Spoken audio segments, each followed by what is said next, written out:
Bonjour et bienvenue sur 350 FPS. Aujourd'hui on va parler des répliques à gaz. Alors j'en ai un peu parlé dans ma première vidéo comme pour les AEG, mais on va revoir ensemble ce que sont les répliques à gaz. Donc en premier vous avez les GBB. Je tiens quand même à préciser une chose, c'est qu'une réplique de pointe n'est pas forcément un GBB puisque vous pouvez avoir des AEP et des springs. Donc un GBB se distingue des autres grâce à un fonctionnement de gaz blowback. Voilà pourquoi GBB. Donc en fait, lorsque vous allez tirer, vous aurez un mouvement de culasse. A contrario, vous pouvez trouver les GNBB ou NBB, gaz non blowback. Ceux-ci n'ont pas de mouvement de culasse lors du tir. Par extension, vous allez également trouver tout ce qui va être GBBR pour gaz blowback rifle. Tout ce qui va être dans les fusils d'assaut, les MP5, les M4. Mais les GBB ou les répliques à gaz, ça ne s'arrête pas à seulement ces trois types de modèles. Vous pouvez également trouver des fusils à pompe, des fusils de snipe et tout ce qui va être pyrotechnique, comme là une grenade. Vous pourriez également trouver des lance-grenades dans les répliques à gaz. Alors, les répliques à gaz vont fonctionner selon deux principes. Soit vous aurez du gaz, soit vous pourrez également trouver des répliques utilisant des sparklets de CO2. Ce sont deux répliques qui utilisent deux entretiens différents. Alors, les GBB vont en général avoir soit une culasse plastique, soit une culasse métal. Moi, je vais préférer les culasses plastiques, je vais vous expliquer pourquoi. Lorsque vous avez un GBB métal, certes, vous avez une sensation de poids lorsque vous l'utilisez, mais le principal problème, c'est justement le poids de la culasse va augmenter la consommation de gaz de la réplique. Il faut également savoir, c'est que le métal est plus soumis à ce qu'on appelle le phénomène de cool-down. En fait, lorsque vous allez tirer, la réplique va perdre en température car les gaz se dilatent et entraînent donc une chute rapide de la température.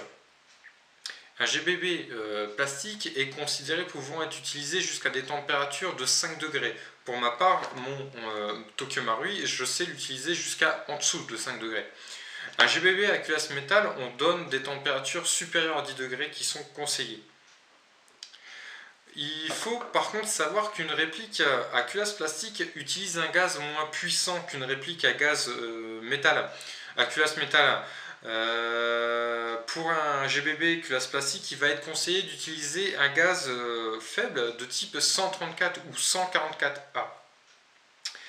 Alors, je vous l'ai dit, ces répliques ne fonctionnent pas toutes pareilles. Il faut savoir que vous avez différents modèles. Je vais prendre l'exemple du 1911. Pour la même réplique, donc le 1911, vous aurez différentes technologies. Vous aurez le 1911 Tokyo Marui, mais également vous pourriez trouver le 1911 KSC ou Tanaka. Ces trois répliques ne fonctionnent pas de la même façon et l'interne n'est pas pareil. C'est pour ça que lors de l'achat d'une réplique, il va être nécessaire de faire attention à votre réplique, à votre choix et si vous le souhaitez plus tard, faire des upgrades. Les upgrades n'ont pas le même coût en fonction du modèle que vous choisissez. Également, l'utilisation n'est pas pareille entre un gaz et un CO2. A savoir que lorsque vous utilisez une réplique à CO2, comme celle-ci, et je tiens à remercier Reapersoft qui m'a prêté ce modèle-là puisque je ne possédais pas de réplique CO2, lorsque vous allez jouer, vous allez pouvoir donc utiliser une sparklet. Lorsque vous avez fini votre journée, lorsque vous avez fini de jouer, il va être nécessaire de retirer la sparklet de CO2 du chargeur pour éviter un assèchement des joints et donc une fuite. A contrario, lorsque vous utilisez un GBB gaz, vous allez devoir, une fois l'utilisation finie, laisser un petit peu de gaz pour laisser les joints sous pression afin d'éviter que ceux-ci ne se déforment. Car en général, les gaz qu'on utilise dans les GBB sont des gaz lubrifiés, même très peu. Également, lorsque vous allez utiliser ces répliques pour les CO2, avant de placer la sparklet, il va être nécessaire de venir lubrifier le joint qui se trouve là où vous allez mettre la sparklet. Parce que ce joint, comme je vous l'ai dit, le gaz est sec et risque d'être asséché et donc de devenir poreux. Concernant les répliques à gaz, il faut savoir que le rechargement se fait toujours le chargeur en bas de la bouteille. Pourquoi? Parce que le gaz est contenu sous forme liquide dans la bouteille de gaz et doit être transmis toujours sous forme liquide au chargeur.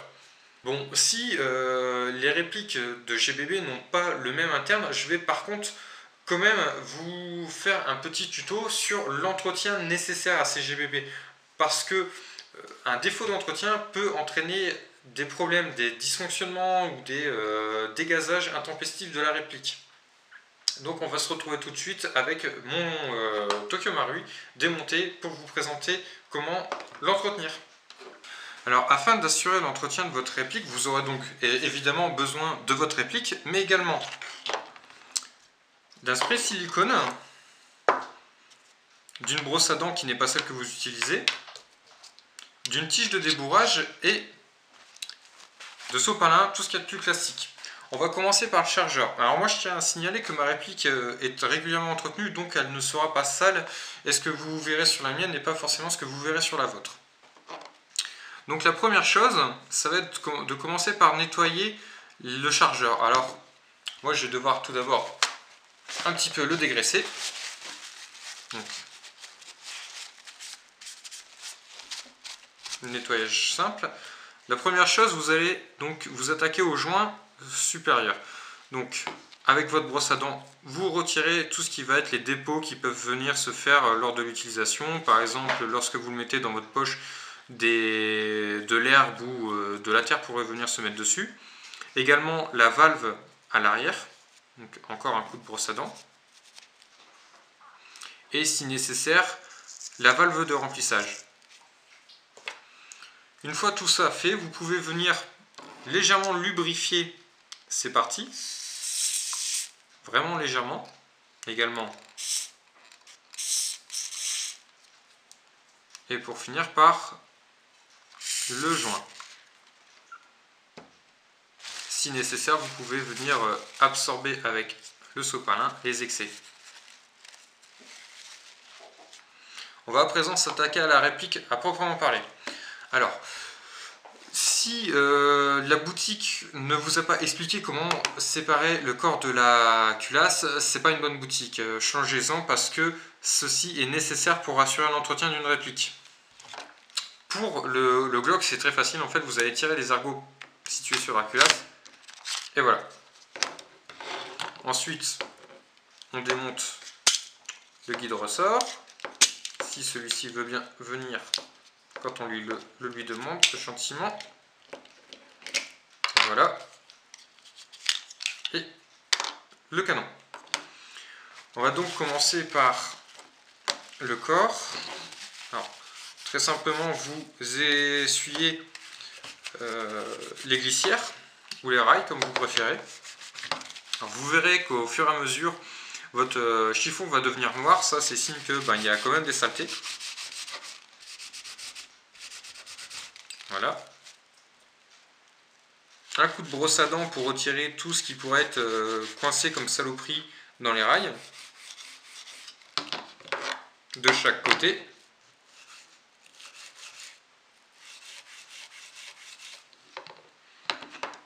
Et également un petit coup sur le mécanisme, ça fait pas de mal. Vous pourriez également nettoyer le puits de chargeur pour retirer des saloperies qui se mettraient dedans lors de l'utilisation. Et voilà. À présent, on va lubrifier, donc toujours votre spray siliconé. Un coup le long de la glissière, légèrement, pas besoin d'en mettre des tonnes.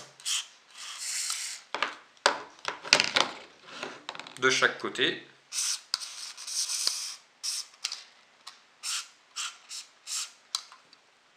Et voilà. La frame est faite, il ne reste plus que la culasse et les différents éléments. Donc là, encore une fois, votre chiffon, vous essuyez toute l'huile, la graisse et les saloperies qui pourraient être dedans. Allez-y, n'hésitez pas. Hein.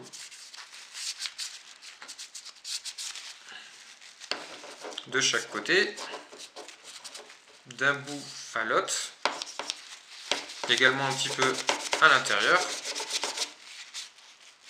Voilà, donc si des morceaux de sopalin se mettent dedans, retirez-les. On lubrifie.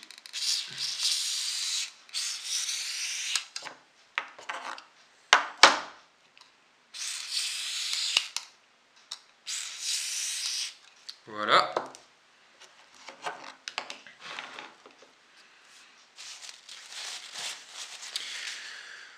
Alors, une fois que la glissière est lubrifiée, tirez le nozzle en arrière pour venir mettre une toute petite goutte de lubrifiant sur le joint qui se situe juste là. En fait, c'est la tête de piston. Assurez-vous que le nozzle bouge sans aucun souci.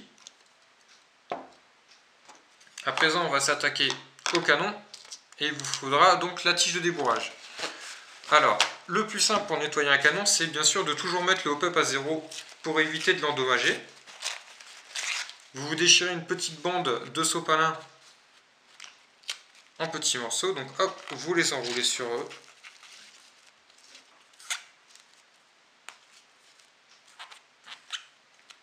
Et vous les glissez donc dans la partie là de votre tige de débourrage, un petit peu comme si vous faisiez de la couture. Donc là, vous allez passer ça dans votre canon par la sortie, pas par le hop-up, et éviter bien sûr d'aller jusqu'au bout pour ne pas endommager votre hop-up. Il est également nécessaire qu'il n'y ait pas de silicone sur votre joint hop-up car cela en annulerait totalement l'effet et vous perdrez énormément en partie.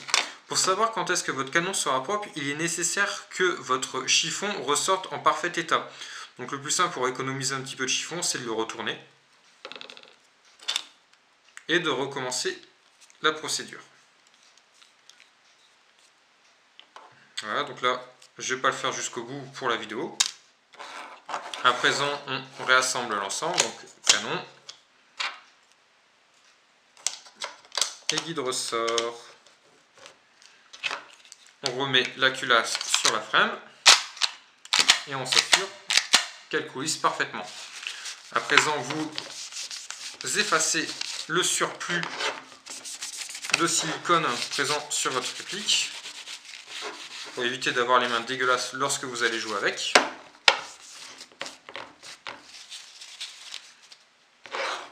Et voilà, donc votre réplique est à présent nettoyée. Tout d'abord, je tiens à remercier les personnes qui s'abonnent à ma chaîne. Actuellement, vous n'êtes que 12, mais ça fait quand même plaisir de voir que mon travail est apprécié.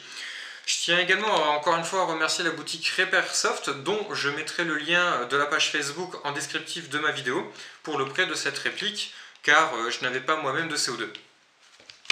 En conclusion, il faut régulièrement entretenir vos GBB. C'est des pièces assez fragiles. Pour les fabricants, il faut savoir qu'un GBB, c'est juste un consommable. Que s'il est cassé, c'est de votre faute et que vous allez devoir en acheter un nouveau. Donc l'entretien est nécessaire pour pouvoir les garder plus longtemps dans le temps. La prochaine vidéo, par contre, commencera à parler du GIR. Ça sera une vidéo en deux parties puisque je vais tout d'abord faire une vidéo de présentation du GIR, donc à savoir ce que c'est les différents éléments sur votre tenue. Et la seconde vidéo concernera les conseils et astuces pour vos équipements, pour savoir comment vous équiper et comment utiliser votre matériel, les répliques et également le GIR. Sur ce, bonne journée et visez juste!